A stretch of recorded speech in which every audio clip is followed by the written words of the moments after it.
Challenge करतो ना, तू imagine पण नाही करू शकत की तू माझं असं रूप बघशील. सूरज न घाबरता खेळा. आता मी नसतो कोणाला बी, मी पेतो किंग होतो किंग, कारण मीच हाय गोलिग टॉपचा किंग.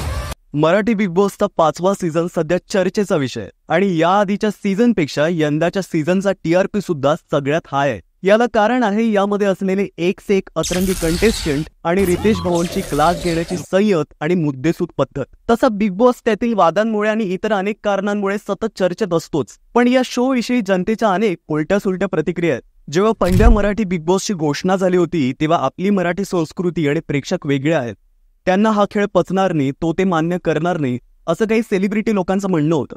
पण नंतर या मराठी बिग बॉसच्या घरात अनेक मोठे मराठी आणि हिंदी सेलिब्रिटी आपल्याला पाहायला मिळाले. एकीकडे या शोचा एक मोठा चाहता वर्ग आहे, तर एकीकडे या शोला नावं ठेवणारा दुसरा एक वर्ग आहे. पण हा खेळ संयमाचा आहे, सेल्फ कंट्रोलचा आहे, मानवी भावभावनांचा आहे, नात्यांचा आहे, हसण्या रडण्याचा आहे, असं बिग बॉस स्वतः म्हणाले. वीकेंडच्या दिवशी स्पर्धकांची शाळा घेताना स्पर्धा खेळायची पण माणुसकी सोडून नाही, असं रितेश देशमुख म्हणाले. यातून या खेळाचा एक अंदाज तुम्हाला आला असेल. घराला घर पण देतात ती घरातली माणसं.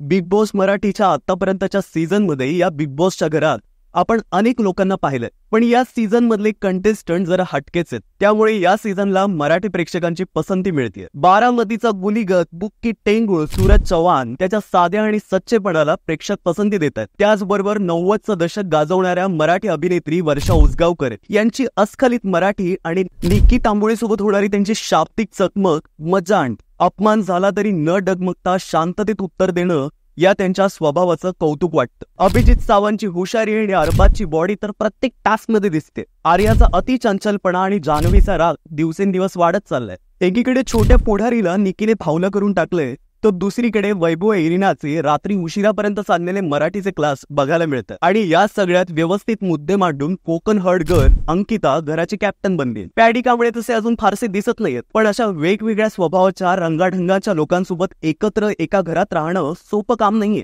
त्यामुळे योगिता चव्हाण रडली आणि मला इथे राहायचं नाही, मला खूप त्रास होतोय असं ती म्हणाली. पण अशा वेळी आपली स्वतःची स्टाईल घेऊन आलेले रितेश भाऊ हे वीकेंडला गरजेनुसार का नाही पिळतात आणि मोटिवेशनचा डोसही देतात. तुम्हाला रितेश भाऊंचा धक्का कसा वाटतोय आणि तुमचा या बिग बॉस मराठीच्या घरातला फेवरेट कंटेस्टंट कोण आहे ते कमेंट करून नक्की सांगा.